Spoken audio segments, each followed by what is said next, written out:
Hi, this is your reporter from eSportsChannel 1. Today we're talking to Dr. Ken Graham, Superintendent of the Sachem School District of Lake Ronkonkoma, New York.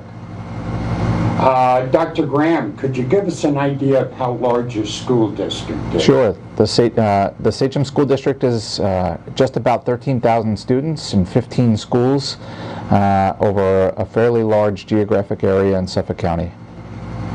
When did you get the idea of introducing esports gaming to your club curriculum?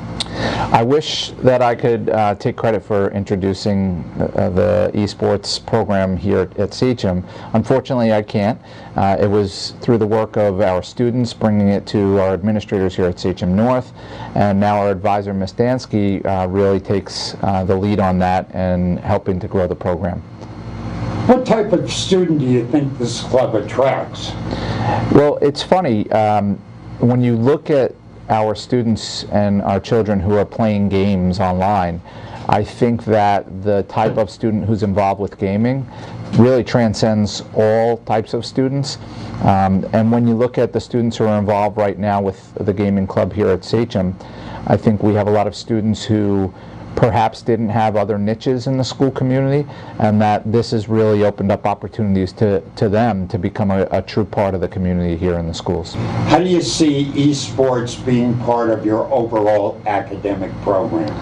I think that eventually esports or e-games becomes something a little bit larger than a club.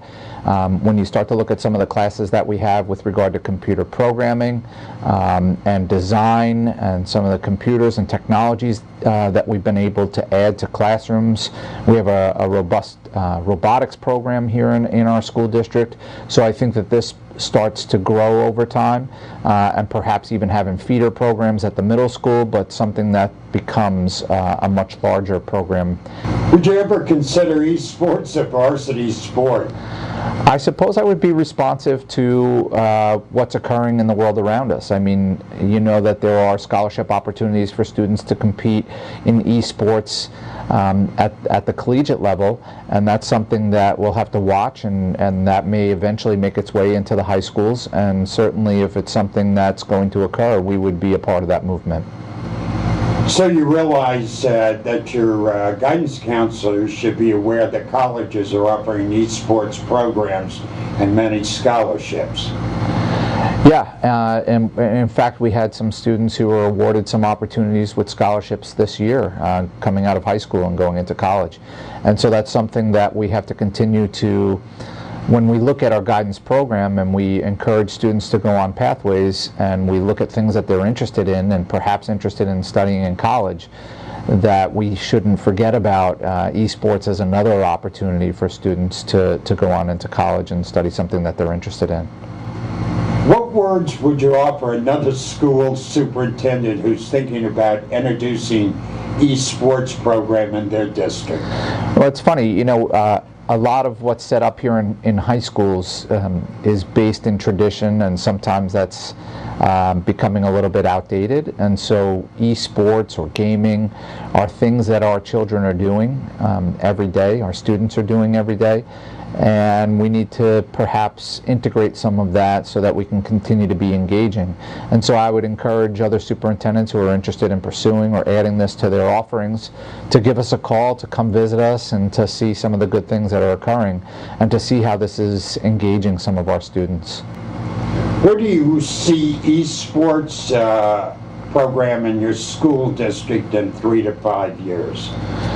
I think I had alluded to it earlier. I see the program growing, and I see natural offshoots with regard to programming, with design, and then with the playing itself, so that we could almost have a holistic approach to it, so that perhaps even at some point our students are competing on games that have been designed and created by other students in our school. Do you have any comments, additional comments to share in this interview? I think that as a school system, we want to look for opportunities for our students to become engaged in the school system. And not all of our students are going to have a love of mathematics or sports or the arts. And this is another opportunity that we can look to engage students so that they become more active and involved in all aspects of their schooling. So I think this is a great opportunity to really make connections with our students to the school itself. Any final comments? I think that, as I mentioned earlier, our schools are set up in a very traditional fashion, and that this is something that our students are involved in, and if we start to look at integrating more activities like this into our schools, that it's a change that's responsive to the needs of our students, and it's something that needs to occur moving forward.